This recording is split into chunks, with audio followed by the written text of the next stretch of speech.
विद्यार्थी मित्रांनो, आज आपण महाराष्ट्र राज्यामधील जिल्ह्यांची निर्मिती ही ट्रिक्सनुसार पाहणार आहोत।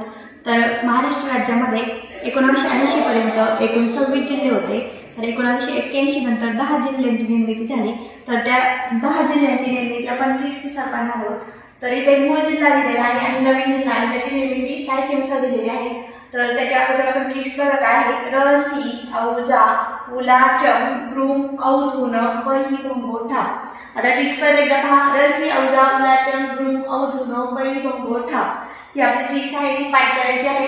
र सी, र वरून रत्नागिरी, सी वरून सिंधुदुर्ग म्हणजे रत्नागिरीतून सिंधुदुर्ग निर्माण झाला। तशाच प्रमाणे औजा औरंगाबाद म्हणजे आपलं संभाजीनगरमधून जालना, उला वरून उस्मानाबाद मधून लातूर, चम वरून चंद्रपूर मधून गडचिरोली, ब्रूम वरून मुंबईमधून मुंबई उपनगर आणि अवधून अव म्हणजे अकोलामधून वाशिम, धून म्हणजे धुळेमधून नंदुरबार, वही म्हणजे परभणीमधून हिंगोली, ठाप भंगो म्हणजे भंडाऱ्यामधून गोंदिया आणि ठाप म्हणजे ठाण्यामधून पालघर।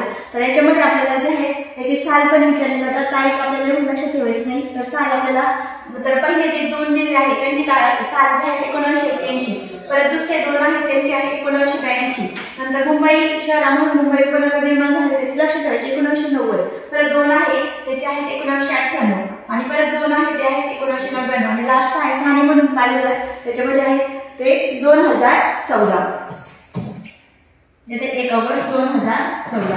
तर अशा पद्धतीने जे आहे महाराष्ट्र राज्यामध्ये जिल्ह्यांची निर्मिती आपण ट्रिक्सनुसार पाठ करू शकतो। थँक्यू।